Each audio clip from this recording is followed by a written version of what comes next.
Hello students, I am Mohammad Maruf Siddiqui, your science teacher. Today we will discuss about one more topic from chapter first. The name of chapter first is food production and the name of topic is biofertilizers, manure, chemical fertilizers and eutrophication. Let's see the topic. Please listen carefully. Students, सबसे पहले हम आप लोगों को read करके बताते हैं but bio fertilisers micro organism which improve soil fertility by fixing atmospheric nitrogen and dissolving nutrients present in the soil are cultivated specially. These microorganisms are put into packets. Farmers buy them and mix them with the seeds they sow. Manure or organic manure, as it is sometimes called, is produced by the decomposition of crop residues, animal dung and the sludge from the treatment of sewage and so on. When the manure is produced by allowing microorganisms to act on the waste matter in covered pits, it is called compost. The process of decomposition can take place in the open to some plants, black gram, cluster bean, cowpea, etc. are grown especially to produce manure. They are plowed back into the soil and are referred to as green manure. Next, chemical fertilizers. Man-made plant nutrients produced in factories are called chemical fertilizers. There are three types of fertilizers. Nitrogenous fertilizers are compounds containing nitrogen. Phosphatic fertilizers are compounds of phosphorus. Potassic fertilizers contain compounds of potassium. Some fertilizers contain all three types of plant nutrients. Fertilizers provide certain nutrients which are either absent or not present in adequate quantities in manure. However, overuse of fertilizers harms the soil. Also, the accumulation of fertilizers in water bodies can kill aquatic organisms through a process called eutrophication. You will read about this in chapter 3. Students, अब हम लोग आप लोगों को explain करते हैं सबसे पहले बायो फर्टिलाइजर्स के बारे में. Micro organism which improve soil fertility by fixing atmospheric nitrogen and dissolving nutrients present in the soil are cultivated specially.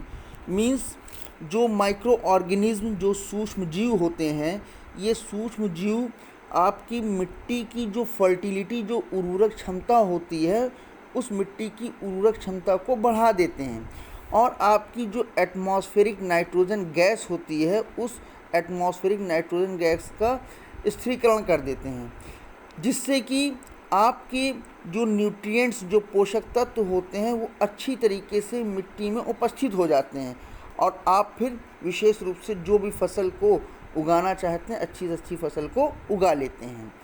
These micro organism are put into packets. और जो ये माइक्रो ऑर्गेनिज्म जो सूक्ष्म जीव होते हैं, ये पैकेट्स में रखे जाते हैं. Farmers by them. किसान क्या करते हैं कि इनको ख़रीदते हैं एंड मिक्स देम, और इसको मिला देते हैं with the seeds they so.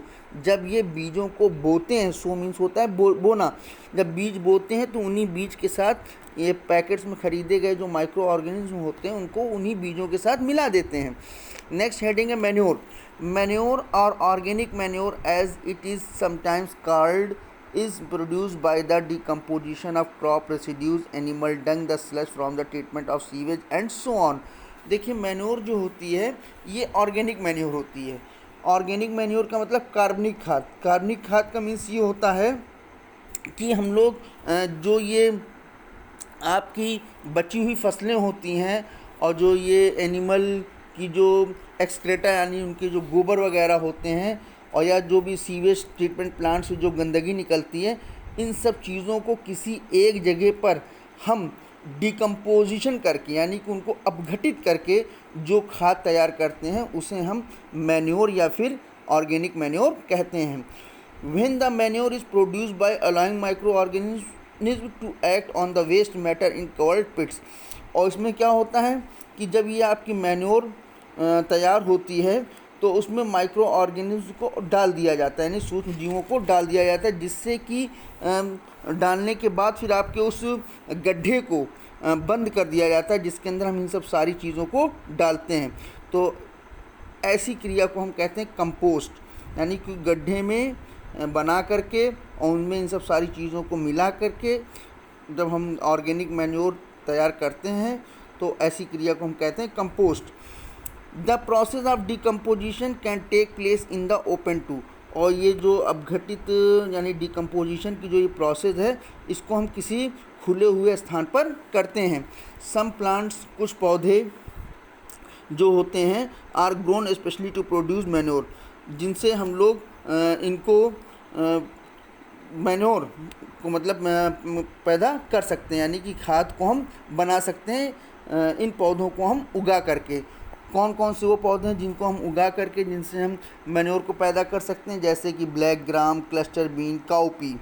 They are ploughed back into the soil and are referred to as green manure, और इनको हम लोग ग्रीन मैन्योर के नाम से जानते हैं, क्योंकि ये मिट्टी में वापस मिल करके हमको अच्छी से अच्छी फसलों के उत्पादन के लिए हेल्प करते हैं। नेक्स्ट है chemical fertilisers. Man made plant nutrients produce in factories are called chemical fertilisers. Means मानव द्वारा जो निर्मित कारखानों में जो खाद होती है उसे हम केमिकल फर्टिलाइजर्स कहते हैं। There are 3 types of fertilisers. Chemical fertilisers आपकी 3 तरह की होती है। फर्स्ट आपकी है nitrogenous fertilisers are compound containing nitrogen. Means एक नाइट्रोजिनस फर्टिलाइजर्स आपकी होती है जिसमें कि कंपाउंड के रूप में नाइट्रोजन होती है, और एक फॉस्फेटिक फर्टिलाइजर्स होती है, इसमें भी फास्फोरस के कंपाउंड होते हैं, और एक पोटेशिक फर्टिलाइजर्स होती है जिसमें कि पोटेशियम के कंपाउंड होते हैं। Some fertilisers contain all 3 types of plant nutrients, जबकि कुछ ऐसे आपके फर्टिलाइजर्स होते हैं जिनमें कि सभी तीनों प्रकार के प्लांट न्यूट्रिएंट्स यानी कि पौधों के पोषक तत्व होते हैं, यानी कि उनमें नाइट्रोजन भी होता है, और उनमें फास्फोरस भी होती है और पोटेशियम भी होती है। इन तीनों को मिला करके अलग तरीके की केमिकल फर्टिलाइज़र खाद आती है, और अलग अलग भी आपकी जैसे नाइट्रोजिनस फर्टिलाइज़र अलग आती है, फास्फेटिक फर्टिलाइज़र अलग आती है, पोटेशियम फर्टिलाइज़र अलग आती है। Fertilisers provide certain nutrients which are either absent or not present in adequate quantities in manure. देखिए कि जो फर्टिलाइज़र्स आपकी केमिकल फर्टिलाइज़र होती है जो मैन मेड होती है, इनमें न्यूट्रिएंट्स जो होती है इनकी मात्रा उपलब्ध होती है, और या तो जो आपकी मैन्योर यानी कि जो ऑर्गेनिक मैन्योर होते हैं उनमें सही मात्रा में आपकी किस फसल को कितनी मात्रा में किस न्यूट्रिएंट की आवश्यकता होनी चाहिए वो नहीं होती है, और जबकि जो केमिकल फर्टिलाइज़र्स होती हैं उनमें जो न्यूट्रिएंट्स मिलाए जाते हैं वो उनमें सही मात्रा में होती है, जिसकी वजह से हम लोग क्या करते हैं कि मैन्योर के साथ साथ केमिकल फर्टिलाइजर्स का भी यूज़ करते हैं। How your over use of fertilisers harm the soil, और अगर आप बहुत ज़्यादा फर्टिलाइजर्स का यानी कि मैन मेड केमिकल फर्टिलाइज़र का यूज़ करते हैं तो इससे आपकी मिट्टी को भी यानी कि मृदा, सॉइल को कहते हैं मृदा यानी कि मिट्टी को भी नुकसान होता है।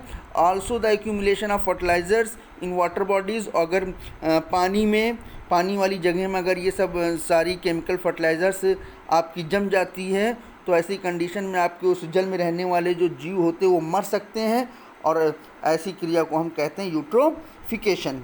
स्टूडेंट्स, ये जो हमने आप लोगों को bio fertilisers, manure, compost, chemical fertilisers, eutrophication के बारे में एक्सप्लेन किया है, इसको आप लोग अच्छे से पढ़िएगा, और मतलब पढ़ने के साथ साथ इसको लिखने की भी प्रैक्टिस करिएगा। Okay, thank you.